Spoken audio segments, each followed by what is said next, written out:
মাসে রোজা রাখলো, রমজান মাসের সবগুলো রোজা যে রাখলো, সুম্মা আতবাআহু সিত্তাম মিন শাওয়াল, রমজান মাসের পর যদি কেউ শাওয়াল মাসে 6টা রোজা রাখে, কয়টা রোজা?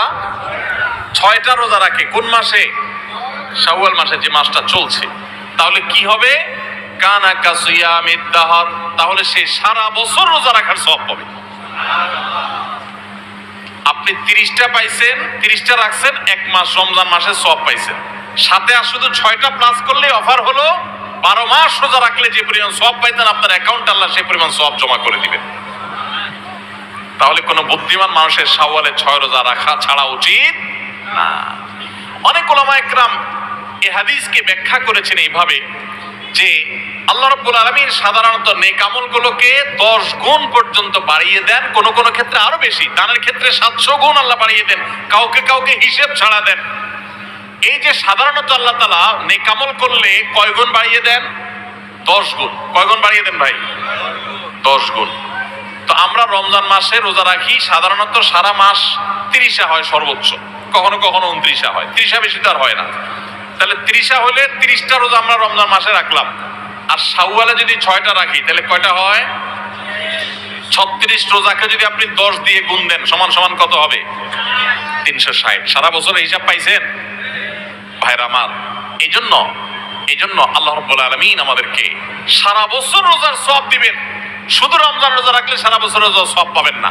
রমজানে 30টা রাখতে পারছেন, সাথে আর শুধুমাত্র 6টা যদি প্লাস করতে পারেন এই মাসে, শাওয়াল মাসে, তাহলে এই 6টার কারণে ওই 30টা আর 6টা সব মিলিয়ে আপনি সারা বছর রোজা সওয়াব পেয়ে যাবেন ইনশাআল্লাহ। চেষ্টা করা যাবে না ইনশাআল্লাহ? আল্লাহ আমাদের সবাইকে তৌফিক দান করুন। এই শাওয়ালের 6 রোজা নিয়ে আমাদের মা বোনদের একটা কমন প্রশ্ন আছে, অনেক ভাইদেরও কমন প্রশ্ন আছে। সেটা হলো যে কারোর যদি ভাঙতি রোজা থাকে, কাজা রোজা থাকে, যে গত রমজানে আপনি হয়তো অসুস্থতার কারণে 2টা রোজা রাখতে পারেন না, 4টা রোজা ভাঙা পড়ছে, কোনো মা বোন মাসিকের কারণে তার কয়টা রোজা, 7টা 8টা রোজা বা 10টা রোজা 5টা রোজা তার ভাঙতি পড়ছে, এই রোজাগুলো তিনি আগে রাখবেন নাকি শাওয়ালের 6 রোজা আগে রাখবেন? এটা হলো প্রশ্ন। এই প্রশ্নের উত্তর হলো অবশ্যই রমজানের রোজাগুলো আগে রেখে তারপরে শাওয়ালের 6 রোজা রাখতে পারলে বেশি উত্তম। কারণ নবী সাল্লাল্লাহু আলাইহি সাল্লামের হাদিসে আমরা দেখি তিনি বলেছেন, যে ব্যক্তি রমজানের রোজা রাখলো এরপরে শাওয়ালের 6 রোজা রাখলো তার জন্য ফজিলত হলো সারা বছর রোজা সওয়াব। তাহলে আগে রমজানের গুলো শেষ করে তারপরে শাওয়ালের 6 রোজা রাখতে পারলে বেশি ভালো। কিন্তু যদি কোনো মা বোন বা কোনো ভাই তার মনে হয় যে না, ভাঙতি রোজাগুলো রেখে তারপরে আবার শাওয়ালের 6 রোজা রাখা আমার জন্য কঠিন হবে, গড়ে 10-15টা রোজা রাখতে এক মাসে আমার জন্য চাপ হয়ে যাবে, তাহলে যে কোনো একটা অপশন যদি বেছে নিতে হয় তাহলে আমি বলবো অবশ্যই আপনি শাওয়ালের 6 রোজা, যেহেতু শাওয়ালের পরে আর প্রযোজ্য হবে না, এর সব শাওয়ালের পরে আর পাবেন না, এই জন্য শাওয়ালের গুলো আগে রেখে ফেলেন এবং কাজাগুলো যদি পরে রাখেন ইনশাআল্লাহ আপনি পরিপূর্ণ সওয়াব পেয়ে যাবেন। তবে আগে যদি রমজানগুলো শেষ করতে পারেন সেটা বেশি উত্তম, সেটা বলাই বাহুল্য। তাহলে শাওয়ালের 6 রোজা রাখবো তো ইনশাআল্লাহ। আপনার যেদিন সুবিধা হয় সেদিন রাখেন, এক নাগাড়ে রাখা জরুরি না। শাওয়ালের 6 রোজা রাখা এটা নিয়ম হলো সারা মাসের ভিতর রাখলেই হবে, শাওয়াল মাস শেষ আর হবে না, শাওয়ালের ভিতরে 6টা রোজা রাখি শেষ করতে হবে। এই জন্য আপনি ধারাবাহিক টানা রাখতে হবে এমন কোনো কথা নেই। আপনি আজকে একটা রাখেন, আবার 5 দিন গ্যাপ দিয়ে একটা রাখেন, আপনার একটু কাজের চাপ যেদিন কম সেদিন রাখেন, আপনার যেদিন সুবিধা হয় সেদিন রাখেন, বদ্ধের দিন ধরে ধরে ধরে রাখেন, তাহলে আপনি যে কোনোভাবে 6টা রোজা রাখলেই হবে। সবাই চেষ্টা করবো না ইনশাআল্লাহ? আল্লাহ আমাদের সবাইকে আমলের তৌফিক দান করুন। ভাইরা আমার, তাহলে রমজানের আমলের চেষ্টা, রমজানের ইবাদত, রমজানের নামাজ, রমজানের রোজা, রমজানের তিলাওয়াত, রমজানের দান সাদকা, এগুলো শুধু রমজানেই সীমাবদ্ধ নাকি রমজানের পরেও করা লাগবে? লাগবে কি লাগবে না? অতএব মসজিদে রমজানের পরে যেতে হবে কি হবে না? সবাই যাবো তো ইনশাআল্লাহ? আল্লাহর ঘরের দিকে যাবো তো ইনশাআল্লাহ? আপনার লাভ, আল্লাহর কোনো ঠেকা নাই ভাই। দেখতে দেখতে জীবনটা শেষ হয়ে যাবে, মালাকুল মউত হাজির হবে, চলে যেতে হবে, আপনি নিজের আমল নিয়ে যাবেন, আপনার কল্যাণ হবে। সবাই করবো তো ইনশাআল্লাহ? আল্লাহ আমাদের সবাইকে আমলের তৌফিক দান করুন। ভাইরা আমার, রমজানে আমরা যে নেক আমল করছি টুকটাক, 30টা রোজা রাখছেন বেশিরভাগ মানুষ মাশাআল্লাহ, তারাবির নামাজ পড়ছেন, কোরআনে কারিম একটু একটু করে যতটুক পারছেন, কেউ 1 খতম, কেউ 2 খতম, যে যতটুক পারছেন, কেউ 1 খতম না পারলে 70% তেলাওয়াত করছেন, আলহামদুলিল্লাহ। অনেকে দান সাদাকা করছেন, সবে কদর ইবাদতের জন্য চেষ্টা করছেন। এই যে রমজানে আমলের চেষ্টা আমরা করেছি, এই আমলগুলো আল্লাহর কাছে কবুল হয়েছে কি হয় নাই এটা বোঝার একটা উপায় আছে, আলামত আছে, নিশ্চিত কোনো উপায় নাই। কারণ আমল কবুল করা না করা কার এখতিয়ার? আল্লাহর এখতিয়ার।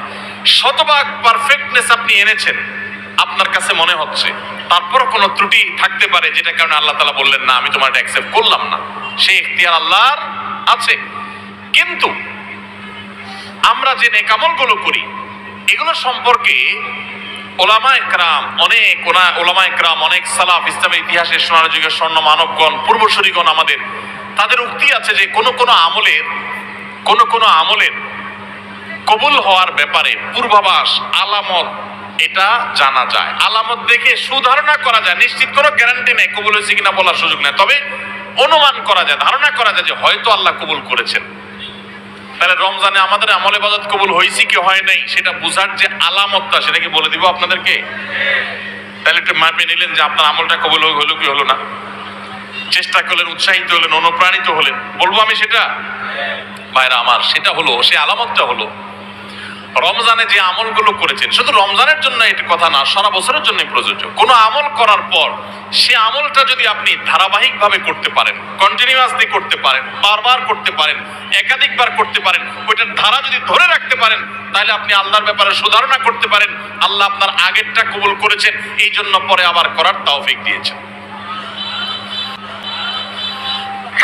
আল্লাহর কাছে আমল এবং ইবাদতের কবুলের একটা ছোট্ট আলামত এটা, যে আল্লাহ তাআলা রমজানে আপনি ফরজ রোজা রেখেছেন, রমজানের পরে শাওয়ালের 6 রোজা রাখার তৌফিক হয়েছে, সোমবার বৃহস্পতিবার রোজা মাঝে মাঝে রাখার তৌফিক হয়, চাঁদের 13, 14, 15 রোজা রাখার তৌফিক হয়, মাশাআল্লাহ। তাহলে আপনি সুধারণা করতে পারেন আমার রমজান রোজা আল্লাহ কবুল করেছেন, সম্ভবত নিশ্চিত না, হয়তো আল্লাহ কবুল করেছেন, সেজন্য আমাকে ওইটা আবার নতুন করে করার তৌফিক দিয়েছেন।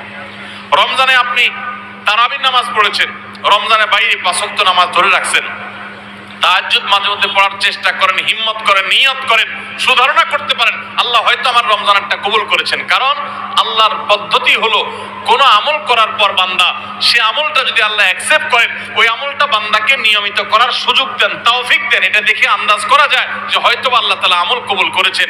আর রমজানের আমল রমজানেই শেষ, একেবারে প্যাক করে ফেলছেন, আর আমলের ধারে কাছে যান নাই, তাহলে লক্ষণ খারাপ। আপনার আমল কবুল হয়েছে কিনা গ্যারান্টি কেউ দিতে পারবে না, হয়তো কবুল হয়ে গেছে, কিন্তু এখানে লক্ষণ খারাপ। আপনার টেনশনের কারণ আছে যে আমি কেন আর আমলগুলো করতে পারছি না, তাহলে কি আমার আমলগুলো আল্লাহ কবুল করেন নাই? ভাইরা আমার, এটাকে আমি একটা উপমার সাথে দিয়ে একটু বোঝানোর চেষ্টা করি। উপমাটা হলো হালখাতা। আপনাদের এলাকায় হালখাতা আসেনি? এখন আগের মতো এত ব্যাপক হালখাতা সিস্টেম নাই। আমরা আমাদের শৈশবে দেখছি প্রত্যেক দোকানে দোকানে হালখাতা আছিল। তো হালখাতার সিস্টেম হলো যে বছরে একদিন হালখাতা হয়, সাধারণত পয়লা বৈশাখে হালখাতা হতো। এখন হালখাতা না, এখন পান্তা ইলিশ। হালখাতার জায়গা দখল করে ফেলছে কিসে? পান্তা ইলিশে।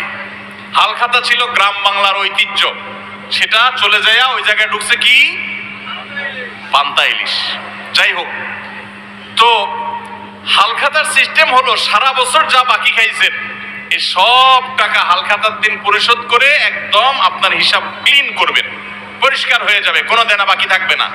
তাহলে এবার আপনাকে দোকানদার একটু মিষ্টি মুষ্টি খাওয়ায়, জিলাপি টিলাপি খাওয়ায়, আর নতুন করে ওই দিনই যদি আবার বাকি চান, যত টাকা চান আপনাকে বাকি দিবে। এই না হালখাতার সিস্টেম? আর যদি আগের টাকা বাকি না দেন, এই আগের টাকা পরিশোধ না করেন, কিছু দিয়া আর বলেন যে ঠিক আছে বাকিটা দেবো, এখন আবার নতুন করে বাকি দেন, তো হালখাতার শরীয়তে, হালখাতার নিয়মে ওইটা কিন্তু গ্রহণ হবে না। ঠিক না বেঠিক? ঠিক একই ভাবে আল্লাহ রাব্বুল আলামিন বান্দাকে কোনো আমল করার তৌফিক দেওয়ার পর যদি সে আমলটা আবারও করার তৌফিক দেন, তাহলে বুঝতে হবে আগেরটা আল্লাহ তাআলা অ্যাকসেপ্ট করছেন, কবুল করছেন। সুধারণা করা যায় আল্লাহ হয়তোবা তাকে নতুন করে আমলের তৌফিক দিয়েছেন, ইঙ্গিত দিচ্ছেন যে বান্দা তোমার আগেরটা কবুল করেছি। এই জন্য ভাইরা, রমজানের কোরআন তেলাওয়াত রমজানের মতো এত বেশি পারেন না, 1 পারা পারেন না, 2 পারা পারেন না, আধা পৃষ্ঠা পড়েন, 1 পৃষ্ঠা পড়েন। এই যে নিয়মিত পড়তেছেন, এটা যদি চেষ্টা করেন আর ধরে রাখতে পারেন, তাহলে সুধারণা করতে পারেন হয়তো আপনার রমজানের আমল, রমজানের তেলাওয়াত আল্লাহ কবুল করেছেন। আমরা রমজানের আমলগুলো রমজানের পরে করার চেষ্টা করবো তো ইনশাআল্লাহ। আল্লাহ আমাদের সবাইকে আমলের তৌফিক দান করুন।